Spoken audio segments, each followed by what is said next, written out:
தற்போதைய அண்மை செய்தியை பார்த்து கொண்டிருக்கிறோம்.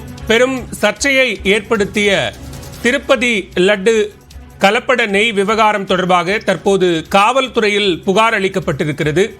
இத்தொடர்பான கூடுதல் விவரங்களோடு இணைகிறார் செய்தியாளர் புஷ்பராஜ். புஷ்பராஜ், விவரங்களை பதிவு செய்யலாம். யார் தரப்பிலிருந்து தற்போது புகார் அளிக்கப்பட்டிருக்கு?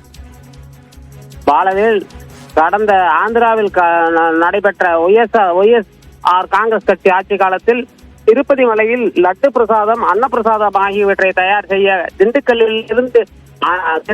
ஏஆர் டைரி நிறுவனத்திலிருந்து அனுப்பி வைக்கப்பட்ட 4 கண்டெய்னர் நெய்களில் விலங்குகளின் கொழுப்பு உள்ளிட்ட பல்வேறு பொருட்கள் கலந்திருந்ததாக குற்றச்சாட்டுகள் ஏற்பட்டு அந்த குற்றச்சாட்டுகள் ஆய்வு அறிக்கை மூலம் நிரூபிக்கப்பட்டுள்ளன.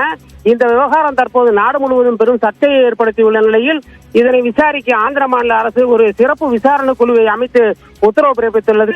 இந்த நிலையில் தேவஸ்தான நிர்வாகத்தின் கொள்முதல் பிரிவு அதிகாரி இன்று திருப்பதியில் உள்ள கிழக்கு காவல் நிலையத்தில் திண்டுக்கல் ஏஆர் நிறுவனம் மீது ஒரு புகார் அளித்துள்ளார். அந்த புகாரில் அந்த கலப்படனை அனுப்பப்பட்ட தேதி, அதில் கலந்திருந்த பொருட்கள் ஆகிய உள்ளிட்ட முழு விவரங்களையும் பதிவு செய்து அந்த புகாரில் அளித்திருக்கின்றனர். பாலவேல்,